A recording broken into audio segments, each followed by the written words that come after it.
everyone. This week Kevin and I have been working on a few projects in the van, and today what I'm going to be doing is working on this slide out pantry. On my trip, this pantry came out while I was driving a couple of times, far enough that it came out off its track, and I knew it might be a problem and I should have repaired it before I left on the trip. But I didn't, and I came to regret it because it actually broke one of the little tabs here on the slide. But it's still functioning. It's a little wobbly, and what I'm gonna do now is put a peg right here that goes through the cabinet itself and holds it in place. We did that with the bottom slide out pantry down here, and it seemed to work really well. We're going to be using the same size peg, so I'm sure that it's going to hold this one in. This wood here is about 3/4 inch thick, and the wood on the back here is about a 1/2 inch thick. So I know that this peg should be plenty long enough. So I'm thinking that the peg is gonna go probably right here. There's a little spot on the wood, so I'm not even gonna mark it. I'm just gonna use that as where I want it, because what that'll do, it'll clear the slide and end up somewhere right in here in this area. And the only issue I see is that because of the length of this peg, we may want to cut it once we get it in there, mark it and cut it so that it's flush with the wood or doesn't stick out quite as far into the cabinet, which could get in the way of anything I put in the cabinet. But we'll see after I put it in what it looks like and make that decision. But yeah, I'm just going to use that mark, drill a hole right there, and I think what I'm going to do is try to just drill through it all at once. And the trick will be keeping the drill straight as it goes in.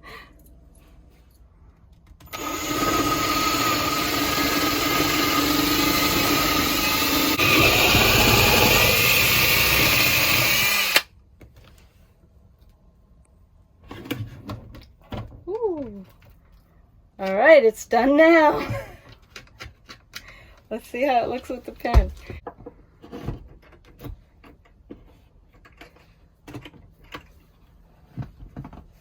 Yep, that ain't coming out. Alright, so this should give us an idea. Oh yeah, that's not bad. That's not bad at all. Maybe 1/8 of an inch. So I don't even think I'm going to cut that off. I don't think it'll get in the way of the items in the pantry. If it does, I can always do that later. But it'd be better to keep that little ball that's on the end of that peg intact. So yeah, I think that'll work well. Something so simple I should have done months ago. Yesterday I changed the headlight bulbs from halogen bulbs to LED bulbs, and that made a really big difference. Let me show you how that went.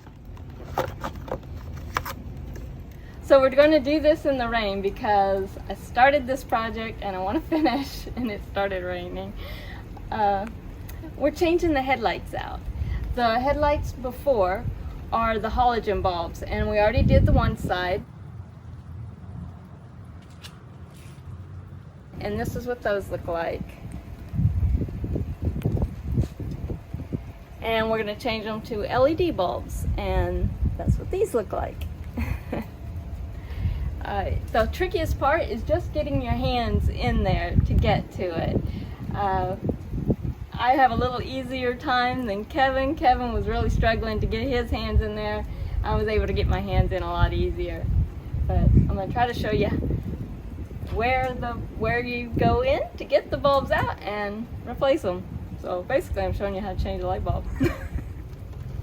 Okay, this is the headlight on the driver's side. The other one is a little tighter than this one, but this one will be easier to film, so this is the reason I'm showing you this. There's a rubber gasket here, and you got to pull this rubber gasket off, and it has like a lip that it goes around, and you just kind of have to roll it off because it can be a little bit tight. Pull the gasket off, and then you reach in here and you can feel there's a couple wires, and those are attached to the bulb unit itself. You want to turn it counterclockwise to get it off of there, and there's some tabs that you'll want to clear before you pull it out. So you'll turn it, and once it clears those tabs, it'll pull out.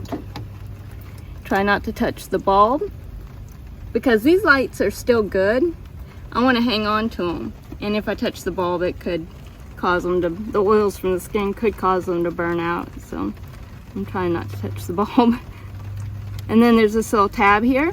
You want to pull that out a little bit and then pull the wires in order to remove the bulb unit from the wires. And that can be a little difficult too. Everything requires hand space. So it pulls out like that, and then the old one plugs in. Okay, so I'm gonna just plug this in, making sure that this goes under that tab there.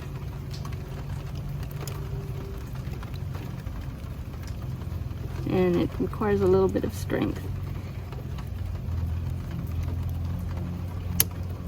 Okay, and this will be facing kind of down, so I'll turn it a little bit to put it in. And you'll fill in there where your tabs, you can look in your light to kind of see where you need to be and see that you're getting it past the little tabs that are in there. I'm going to change hands here. So once you have it in there, you just have to twist it, making sure to get those tabs behind it. And you just twist it as tight as you can. It should kind of be straight up and down. The rain is really starting to pick up now, so I'm gonna get this cover on here, and I wish I could do it really quick, but it's kind of tricky. It feels like it's too big, and so you just have to kind of work it around slowly, rolling it back onto that little lip. But once I get this back on here, we will turn over the ignition, put the lights on, and see if it works.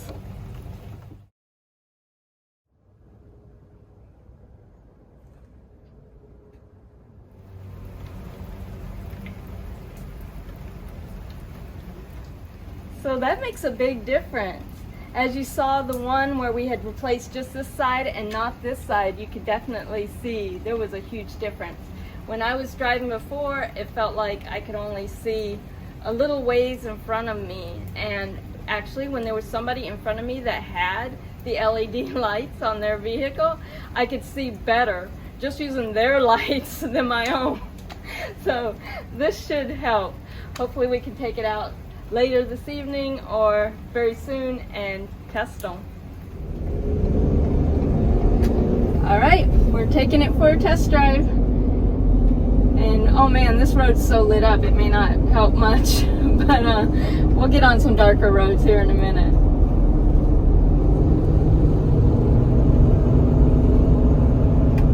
Oh yeah, what a difference. Yeah, I think it was actually kind of dangerous the way it was before.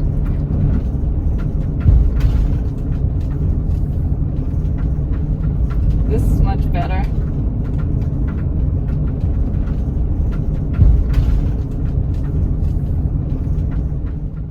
This MaxxAir fan broke on me when I was at Rockhound State Park in New Mexico. The temperatures were in the upper 90s, and it was running, but it was all confused. The buttons weren't working. It was sending off an alarm, and I wasn't able to use it the rest of the trip. So fortunately, Kevin was able to fix it, and he did a little clip on how he did that. Hey guys, so today I'm going to try to fix Cindy's MaxxAir fan, her rear one. She talked about it in one of her videos where anytime she would reverse it or it would run for a little while, it would start beeping, a green light would come on, and it would just shut off and it wouldn't work anymore.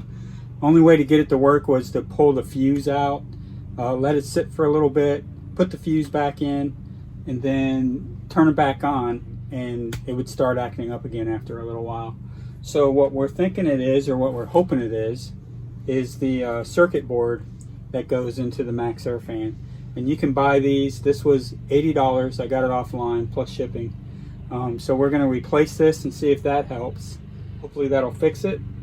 And another thing, the lift motor went bad, and we had taken it out, and we had just been using this manually, which seems to work fine. But we had bought a new lift motor for it when it went bad, but we left it out. And when I take this apart, I think I might actually install the new lift motor too, and get that fixed. So that's the plan for right now, and we'll see how that goes. So I already took the screen off, and that's pretty easy to do. It just has these little tabs right here that you twist, and then that pulls out. And then I'm going to take this trim piece off, which has 4 Phillips screws that hold it in, and I'll probably have to take this handle off. And there's 4 screws that hold the plate in for the fan itself. I'll take those out, and then we'll see what it looks like after that and go from there. Alright, so I've got the trim piece off, and here is the connections for the power coming into the fan. And last time I just used butt connectors, but this time I think I'm just going to use a blade connector like this, so that way if I ever have to take this apart again, I can just unplug it, and I don't have to keep cutting the wires over and over. Hopefully it won't be an issue after this, but if it is, I won't have to cut the wires anymore.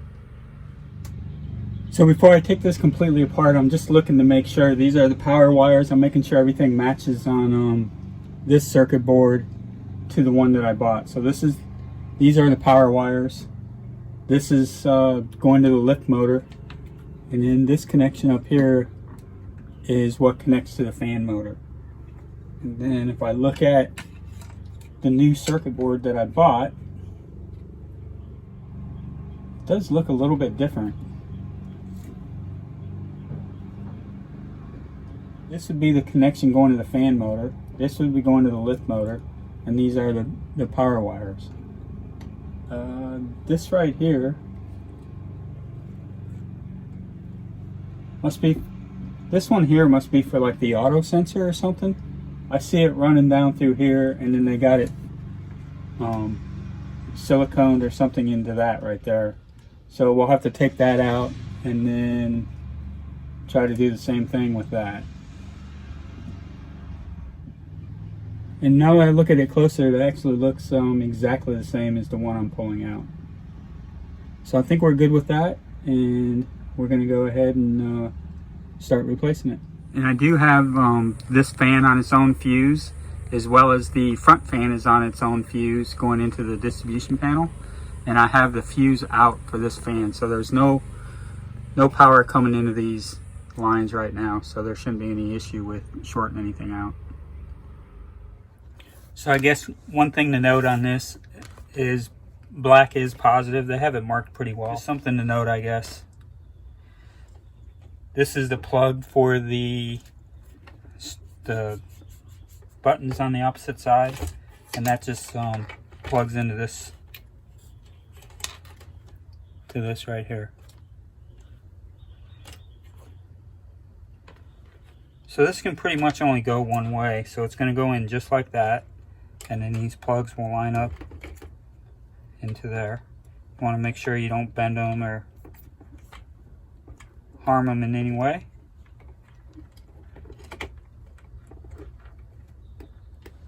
Alright, so I have the new circuit board installed. I still need to get some hot glue or something to put on top of that so it doesn't come out. It looks like they had a little bit right here, so I'll put a little bit again right there to hold that wire in place. One thing that I've read about these when I was researching what the issue might be on this fan is a lot of people say when they call MaxxAir, they tell them that these circuit boards don't like to have more than 13.6 volts going to them. So one of the problems can be if it's over voltage, like if it's getting over 13.6, like 13.8, maybe even 14.2. Currently at 13.74. And when the solar goes into boost, this will go all the way up to 14.2, 14.3. And if you're running the fan at that point, then you're basically putting that voltage into the circuit board. So I wanted to check, because I don't think the distribution panel we have, I don't think it steps it down. So if it's 13, 7 at the batteries, then it's going to be 13.7 coming out of the distribution panel. So I got my voltage meter out, and I'm going to check the voltage up here coming into these wires. I put the I'm going to try to do this with one hand. I don't know if I'll be able to. Okay, so I was able to stick them into the blades that I installed, and as you can see, the volts are 13.7. So that's pretty accurate to what the solar's saying the batteries are at right now. So basically, when you turn this switch on for the fan, it'll be running at 13.7, which is a little bit higher than what they say you should run through them. So one thing that I'm going to do that I think is going to solve this problem is I'm going to install this step down. It's a step down, step up actually. So the input on this can be, is that going to focus? There it goes. So the input can be 10 volts to 36 volts, and the output will be 12 volts at 5 amps max. And this fan, when it's running on high, when you put the fan on 10, I believe it's 4.8. So that should be plenty for this converter right here to run this fan at 5 amps. And I'm going to test it real quick, and I'm going to plug it in up here, and then I'm going to check the output and see what it's putting out. So we know it's putting out 13.7 right now at those wires. Okay, so I had the multimeter plugged into there, and we're getting 11.98 volts, so essentially 12 volts. And that should remain constant no matter what the batteries are doing. If the solar's on boost and it's putting in 14.2, this should stay at 12. So the fan shouldn't have any problems, should never get more than 13.6 now. As far as the converter goes, I think I'm going to mount it right up in here with some heavy duty double-sided tape. And then these wires and everything will be able to tuck up inside there. And we'll connect the fan up and then reinstall the fan, and everything should be good to go, and hopefully it'll work. I still need to replace the lift motor. So here's the old lift motor, this is the new one, and then you need to keep this gear coupler right here to put on the new one so it'll function. Basically on this old one, I took it apart and took the guts out of it so it would work manually, but now I'm going to install this new one back in and connect it up, and it should be working automatically again.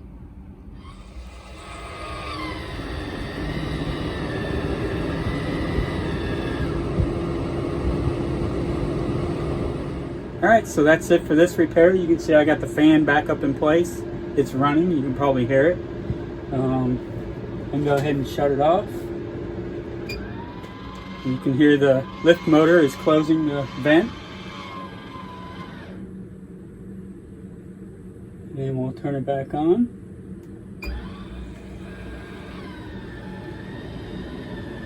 And opening the vent back up. And then we can reverse it. It should come to a stop and then start spinning the other way. And this is the point before where the fan would give an issue. It would start beeping and it would basically shut down when you would try to reverse it. Hopefully that was the problem with it, the circuit board. We got that replaced. I put in the DC to DC converter, so it should never receive more than 12 volts now. If that was the issue, maybe the issue was it was getting too much voltage at some point. But it seems to be working well.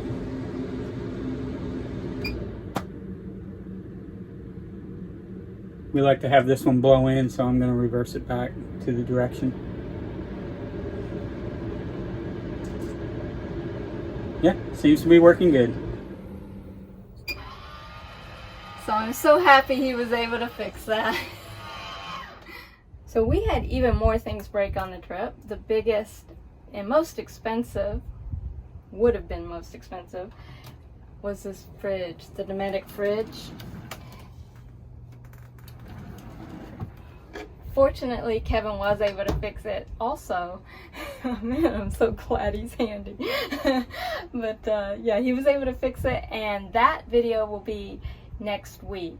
It'll be a little longer video, so I'm just making it its own video. If you are ever considering getting a Dometic fridge or already have one, you're going to want to watch that video, because it could possibly, if you have the same issue, save you guys some money. The only other thing I want to get accomplished this week is repairing these window covers.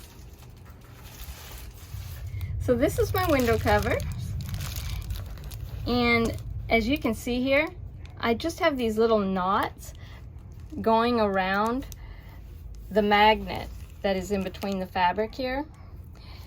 And it looks terrible because I did a very quick job, and these threads of course are all broken up now. And I don't know if that's from the force of the magnet or if it's from just the sun, but I need to do a better job.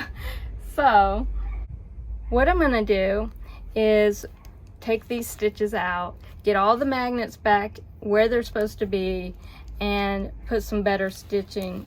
You can see in certain areas, like right here, there's magnets that are stuck together. They actually work their way through, and they're such powerful magnets that it'll drag them. Like this one here's missing. It's stuck to one of them in here.